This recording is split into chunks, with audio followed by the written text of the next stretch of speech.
अगर मैं आपसे ये कहूँ कि सिर्फ एक छोटा सा लड्डू जिसमें सिर्फ ज़ाफ़रान, ककाओ पाउडर और देसी घी है, आपकी आंखों को नींद के दौरान रीजनरेट करने में यानी कि खुद ब खुद ठीक हो जाने में मदद देता है, तो क्या आप यकीन करेंगे? और ये कोई फर्जी कहानी नहीं है, ये हमें हार्वर्ड के मशहूर जेनेटिक साइंसदान डॉक्टर डेविड सिनक्लेयर की रिसर्च और बहुत सारी क्लिनिकल स्टडी से ये बात पता चली है। इन इंग्रेडिएंट से रेटिना की हसासियत बेहतर हो जाती है, नाइट विजन ठीक हो जाती है और मैकुलर डिजेनरेशन के इब्तदाई मराहिल भी उलट सकते हैं। मैकुलर डिजेनरेशन मोस्टली ग्लोकोमा या डायबिटिक रेटिनोपैथी की वजह से होती है और आज मैं आपको दिखाऊंगी कि ये सारे इंग्रेडिएंट्स कैसे काम करते हैं और इसे आप बहुत आसानी से घर पर कैसे बना सकते हैं। और मुझे पूरा यकीन है कि अगर आप ये वीडियो एंड तक देखेंगे तो आपकी आंखें आपका शुक्रिया अदा करेंगी सारी जिंदगी। चलिए इन इंग्रेडिएंट्स की साइंस से शुरू करते हैं क्योंकि मेरे व्यूअर्स हमेशा एविडेंस बेस्ड नेचुरल हेल्थ चाहते हैं। तो सबसे पहले रॉ ककाओ पाउडर। ये ककाओ पाउडर है, कोको पाउडर नहीं है। डेविड सिनक्लेयर अक्सर ककाओ पाउडर की बात करते हैं क्योंकि इसमें एपिकेटिचिन होता है। ये रेटिना की बारीक खून की नालियों में नाइट्रिक ऑक्साइड बढ़ाता है। इसका फायदा ये होता है कि ज्यादा खून की रवानी होती है, ज्यादा ऑक्सीजन जाती है और नींद के दौरान बेहतर ग़िज़ाई सप्लाई मिलती है आंखों को। एक रिसर्च के मुताबिक ककाओ फ्लेवोनॉइड्स ने बड़ी उम्र के अफराद में विजुअल प्रोसेसिंग को ड्रामाई तौर पर बेहतर कर दिया। अब आते हैं ज़ाफ़रान की तरफ। ज़ाफ़रान वाकई एक मुआजिज़ा है। कई क्लिनिकल ट्रायल्स में पता चला है कि ज़ाफ़रान में मौजूद क्रोसिन नामी कंपाउंड रेटिना के खराब फोटो रिसेप्टर खिलियों को दोबारा फाल कर सकता है। ये मैकुलर डिजेनरेशन के इब्तदाई मराहिल को भी रिवर्स कर देता है। मैकुलर डिजेनरेशन वो चीज़ है जिसके अंदर ग्लोकोमा या डायबिटिक रेटिनोपैथी में आंखें या विजन जो है वो चली जाती है, नाबीना हो जाते हैं लोग। और देसी घी जो हम यूज़ करें वो सिर्फ चिकनाई नहीं है, ये एक डिलीवरी सिस्टम है। क्रोसिन फैट सॉल्युबल है यानी कि घी इसे आंखों के टिश्यूज तक पहुंचाने में मदद देता है।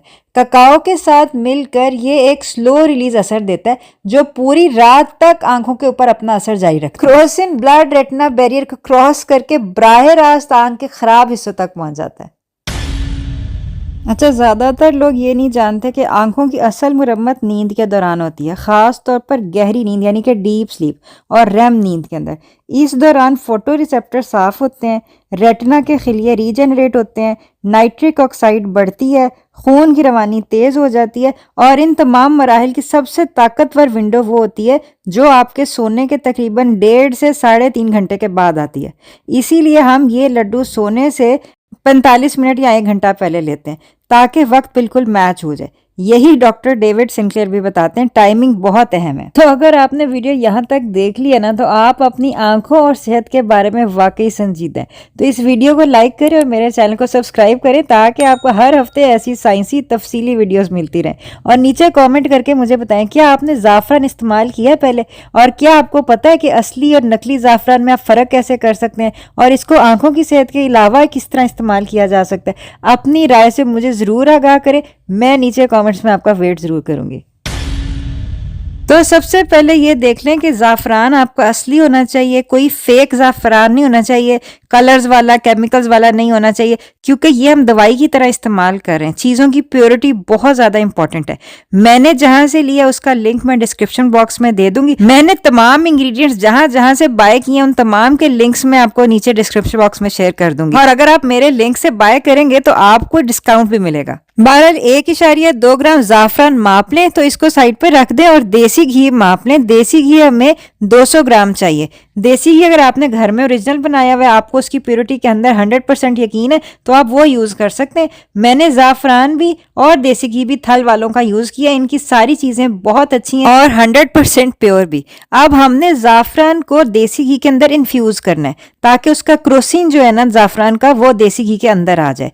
इसके लिए 2 तरीके हैं। इसको हमने 40 डिग्री सेल्सियस के ऊपर या तो 6 घंटे रखें, और मेरे पास चूंकि योगर्ट मेकर है जिसमें मैं एल रूट्राई योगर्ट बनाती हूँ तो इसी के अंदर मैंने 40 डिग्री के ऊपर इसको सेट करके 6 घंटे का टाइमर लगा के तो वो रख दिया। अब आप अपना ककाओ पाउडर मेजर कर लें। ककाओ पाउडर खरीदने से पहले जहां से भी खरीद रहे हैं उनसे कहें कि सर्टिफिकेट ऑफ एनालिसिस आपको जरूर दिखा दें कि इसके अंदर कोई हैवी मेटल टॉक्सिसिटी या कोई और टॉक्सिन्स तो नहीं है। मैं जब भी लेती हूँ, खा मैं अमेरिका से लूँ, खा मैं यूके यूएसए कहाँ से भी लो, मैं सेलर से जरूर कहती हूँ कि मुझे सर्टिफिकेट ऑफ एनालिसिस दिखाएं। उसके बगैर मैं कभी ककाओ पाउडर नहीं लेती हूँ। और साथ ही मैंने अपनी लाल मिर्च जो है वो भी मेजर कर ली है और दालचीनी भी मेजर कर ली है। और ये दोनों हम इसलिए डाल रहे हैं क्योंकि ये जो ज़ाफ़रान का क्रोसिन है ना, उसके एब्जॉर्प्शन को 500 गुना ज्यादा कर देती है। और अब 6 घंटे हो चुके हैं और हमारा ज़ाफ़रान का क्रोसिन हमारे देसी घी के अंदर 40 डिग्री सेल्सियस के ऊपर 6 घंटे पड़े रहने की वजह से पूरी तरह इन्फ्यूज हो चुका है। तो अगर आपके पास योगर्ट मेकर नहीं है तो आप बगैर योगर्ट मेकर के भी बना सकते हैं। बेसिकली आपने देसी घी को लिक्विड रखना है,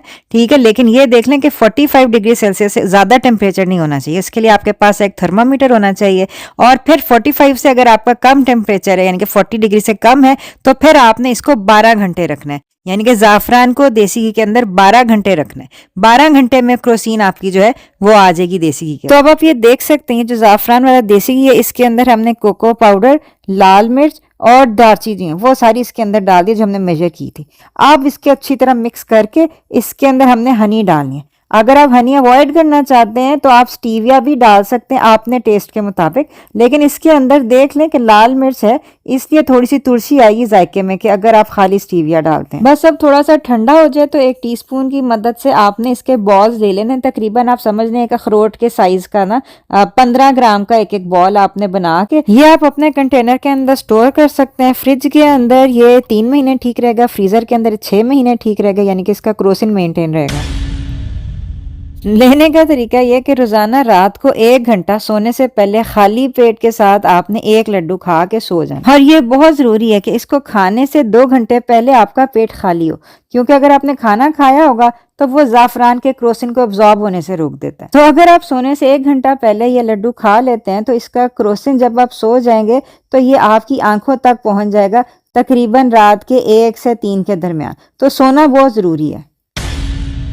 ये उन लोगों के लिए बहुत फायदेमंद है जिनको कंप्यूटर से आई स्ट्रेन है या जिनको कम रोशनी में देखने में मुश्किल होती है या जिनको मैक्युलर डीजेनरेशन है। मैक्युलर डीजेनरेशन का मतलब है कि आंख के पर्दे की डीजेनरेशन है जो कि यूजुअली डायबिटीज में या ग्लूकोमा वगैरह में होती है, या जिनको ड्राई आई है या उम्र के साथ बिनाई कम हो रही है या थकन या धुंधलापन रहता है आंखों में। और 35 साल से ऊपर के हर शख्स के लिए बेहतरीन है। स्टूडेंट्स, ड्राइवर्स, 35 साल से ऊपर के अफराद और जिनको डायबिटीज है वो तो ये जरूर ही लें।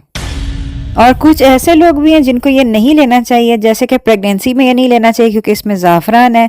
अगर आपको एलर्जी है ज़ाफ़रान से तो भी नहीं आपने लेना। अगर आप खून पतला करने वाली दवाइयां जैसे प्लेविस या एस्प्रिन ले रहे हैं तो भी आपने नहीं लेना है। और अगर आपको कोई ब्लीडिंग डिसऑर्डर है ना तो भी आपने नहीं लेना, जैसे हीमोफीलिया वगैरह।